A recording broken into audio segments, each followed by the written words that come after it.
तो अभी हमने क्या समझा? The space variation of electric and magnetic field components are related to the time variation of the magnetic and electric field components respectively. मतलब यहाँ पे इंटरडिपेंडेंस हमको दिख रहा है मैग्नेटिक फील्ड का इलेक्ट्रिक फील्ड में और इलेक्ट्रिक फील्ड का फिर से मैग्नेटिक फील्ड में। मतलब एक पॉइंट पे अगर हम ऑब्जर्व कर रहे हैं स्पेस में तो वो टाइम के साथ वेरी कर रहा है और उसकी वजह से दूसरा कंपोनेंट जनरेट हो रहा है। मतलब मैग्नेटिक फील्ड की वजह से इलेक्ट्रिक फील्ड जनरेट हो रहा है स्पेस में और फिर इलेक्ट्रिक फील्ड की वजह से चारों तरफ स्पेस में मैग्नेटिक फील्ड जनरेट हो रहा है। पर एक पॉइंट पर स्पेस में हम ऑब्जर्व करते हैं तो टाइम वेरिंग हमको मिलता है। मतलब यहाँ पर हम ये जो इंटरडिपेंडेंस है इसकी वजह से इलेक्ट्रोमैग्नेटिक वेव्स के प्रोपागेशन का फिनोमेना होता है।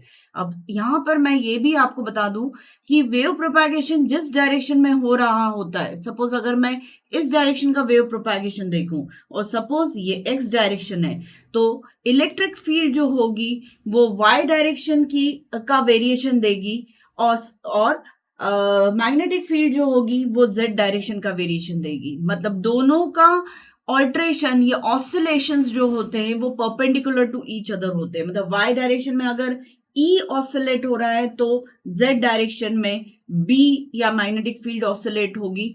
तभी उनके कॉम्बिनेशन से, सुपर इम्पोजिशन से हमें क्या मिलेगा?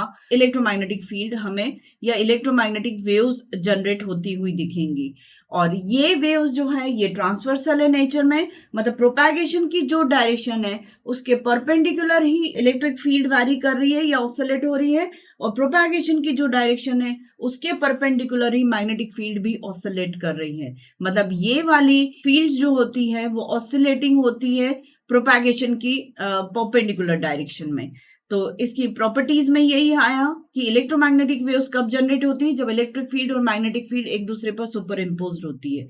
पर किस टाइप की? दोनों परपेंडिकुलर टू ईच अदर होना चाहिए।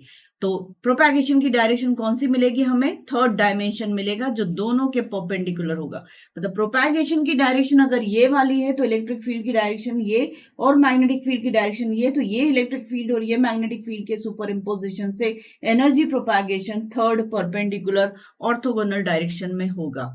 इसके साथ साथ इलेक्ट्रिक फील्ड और मैग्नेटिक फील्ड का जो रेशियो मिलता है वो वेलोसिटी ऑफ लाइट के इक्वल रहता है। तो इलेक्ट्रोमैग्नेटिक वेव्स जो होती है वो प्रोपैगेट होती है लाइट की वेलोसिटी से ही। मतलब जो वेलोसिटी ऑफ प्रोपैगेशन होगा, एनर्जी प्रोपैगेशन, वो लाइट वेलोसिटी से ही प्रोपैगेट हो रही होगी। और साथ में ये दो इलेक्ट्रोमैग्नेटिक वेव्स जो होती हैं वो एनर्जी और मोमेंटम को कैरी करती है अपने साथ। जब भी किसी सरफेस से स्ट्राइक होती है तो ये एनर्जी और मोमेंटम दोनों को ही डिलीवर कर सकती है।